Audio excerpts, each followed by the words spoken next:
Bonjour à tous, aujourd'hui une petite vidéo un peu plus pratique par rapport à notre expatriation. Dans cette vidéo, je vais vous parler de mon arrivée, de mon job, de notre conteneur et de quelques petites choses en plus, dont des soins médicaux.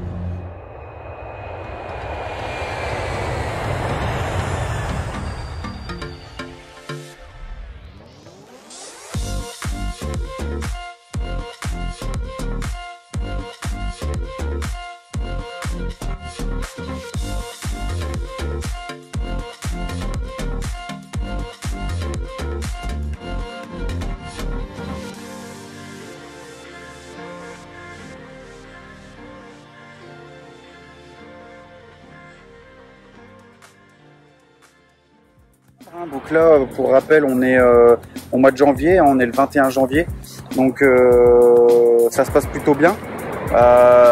J'ai trouvé un job directement quand je suis arrivé, donc il y a pas mal de questions par rapport à ça, mais je préférais rester vague tant que c'était pas sûr. Ça se passe vraiment très bien, donc j'ai vraiment de la chance. Il faut savoir que l'emploi à Tahiti est protégé depuis quelques mois par rapport à une loi qui met en avant d'abord les Tahitiens. Donc les Tahitiens sont prioritaires sur les emplois, ce qui est tout à fait normal puisque ça reste une île où il y a quand même de plus en plus de gens qui s'installent et du coup de moins en moins d'emplois. Donc on va privilégier plutôt les Tahitiens. Donc il y a quand même des emplois pour les popas, hein. Donc les gens comme nous qui arrivent, on nous appelle les popas. Donc il y a quand même des emplois pour nous les popas par rapport à on va dire des spécialités ou des diplômes qui pourraient être recherchés. Maintenant, si vous voulez venir ici pour être, je sais pas moi, caissière, femme de ménage, tous des emplois dans ce style-là, ça va être compliqué parce que vraiment les Tahitiens sont vraiment prioritaires par rapport à nous, par rapport à tout ça. Donc ici, moi j'ai trouvé un job parce que j'avais un profil qui était recherché ici, qu'on ne trouvait pas ici. Donc moi je travaille dans le gaz industriel et médical, donc avec des exigences pharmaceutiques que je connais. Dans les vidéos précédentes, j'expliquais que moi j'avais donc ma propre boîte où justement je travaillais pour un gros groupe distribution de gaz industriel et médical également. Donc quand je suis arrivé ici, forcément mon profil était vraiment, je suis arrivé au bon moment, que j'ai vraiment eu de la chance. Donc je suis très heureux, ça se passe très bien. J'ai été très bien intégré, les Tahitiens m'ont très bien accepté. Là c'est pas une légende, hein. Les Tahitiens sont vraiment des gens gentils, adorables.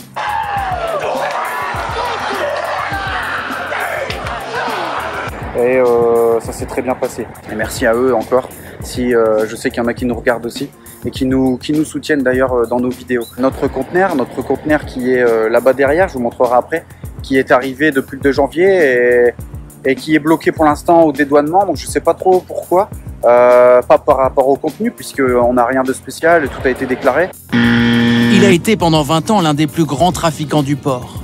Il aurait avec son gang brassé 700 millions d'euros, avant d'être condamné à 7 ans de prison. Mais étant donné que c'est un groupage, peut-être qu'il y a un problème avec un chargement qui était dedans également, donc j'en sais rien, j'en sais pas plus pour l'instant. Et en tout cas il me tarde de l'avoir parce que avoir 2 assiettes de fourchette, pas de télé, pas de vélo, pas de débroussailleuse, enfin j'ai rien, je peux rien faire dans ma maison, donc c'est ça commence vraiment à être long. Donc là je serai vraiment content quand il va arriver quoi. Émilie qui est toujours pas là, donc Émilie, ma femme et mon fils Adam qui doivent arriver. Là je suis tout seul avec ma fille Clara. Et donc là le temps commence à être long et il me manque et voilà, j'espère que ça va passer vite parce que là ça commence à être long. Au niveau projet business, Émilie effectivement elle a un projet aussi, donc on n'en parle pas trop mais on va en parler ensuite quand ça sera fait, que ça sera monté. Et forcément, également, elle a un projet. Adam qui lui travaille dans les parcs et jardins, qui est jardinier, lui va chercher une place là-dedans. Mais également, il a passé tous ses permis poids lourd, super lourd pour justement se donner le plus possible de chance. Et apparemment ici, c'est un peu comme chez nous, c'est un peu la pénurie pour les chauffeurs. Donc même s'il n'y en a pas énormément, puisque l'île est petite, apparemment c'est très recherché. Donc je pense qu'il n'aura pas trop de soucis. Encore une fois, plus on se spécialise et plus on a de chances de trouver un job ici, quoi. Les soins médicaux, donc moi ici j'avais pris une assurance avant de partir parce que vu que je quitte la Belgique, j'avais plus de couverture sociale. Donc j'ai pris une assurance, donc je suis passé par Chapka. On a payé, je sais plus, je crois que c'était 1200 € pour moi et ma fille. Et donc au final, on s'est beaucoup posé la question, savoir est-ce qu'on prend le risque de pas prendre d'assurance Et au final, on a vraiment bien fait puisque j'ai dû aller à l'hôpital avec ma fille pour faire des examens. Et donc moi, là, il y a 3 jours, je me suis blessé sévèrement à l'épaule en faisant du sport. Ça fait 3 jours que je dors plus. J'avais vraiment très mal et je suis du genre à... Donc j'ai fait écho radio et un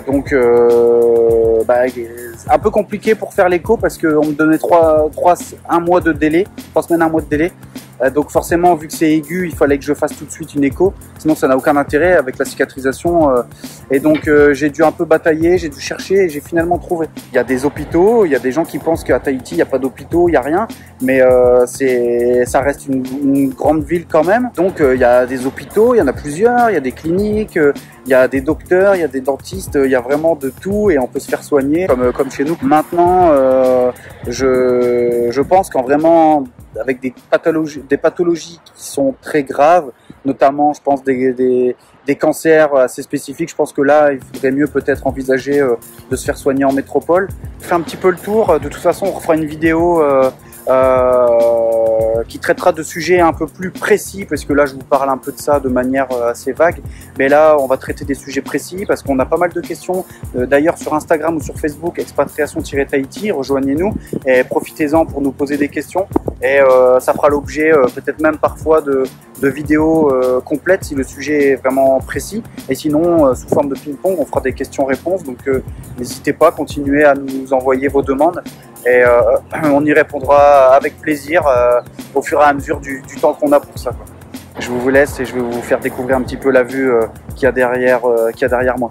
Ici, je suis sur un point de vue sur Moorea, donc l'île qui est en face de Tahiti, qui est à, si je ne dis pas de bêtises, 17 km. Si jamais je me suis trompé, mettez-moi le en commentaire, mais de tête c'est 17 km, 18, mais en tout cas c'est vraiment près. Ici c'est quand même pas mal dégagé, on la voit bien. Ici, vous avez la vue sur également la piste de l'aéroport, hein, qui est vraiment ici. Donc pour mes amis niçois, faut savoir que j'habitais à Nice et que ma femme est niçoise. Voilà, ça ressemble un peu à Nice, on va dire. C'est vraiment l'aéroport sur la mer. Forcément, au niveau de la terre, c'est des montagnes, donc il n'y a pas de place pour faire un aéroport. Donc c'est au bord de mer. Et ici, vous avez le lagon. J'espère que vous arrivez à voir les belles couleurs du lagon comme moi. Et donc qui donne l'entrée sur le port de Papeete qui se trouve ici. Donc c'est là qu'est mon conteneur. Donc mon conteneur est là et j'aimerais bien aller le chercher, mais bon, je ne peux pas. Donc voilà le conteneur, le port, la gare maritime. Donc c'est ici tout au fond que vous prendrez le bateau pour aller sur Moorea. Et donc là vous avez la vue sur la ville de Papeete. Donc vous pouvez voir que c'est quand même assez dense et il y a du monde. Voilà. D'ailleurs, ici je vois qu'il y a des bouchons quand je vais repartir. Alors ça c'est un peu le problème, Tahiti, il n'y a qu'une roue de ceinture. Donc le peu qu'il y a un accident, et à mon avis ça doit être le cas là, parce que ça bouchonne sévèrement. Ça arrive d'être coincé en voiture. Qu'est-ce que ça peut me foutre cette excuse sur les embouteillages? Ils découvrent les embouteillages? Ça fait 40 ans qu'ils habitent ici, ils devraient être prévenus maintenant.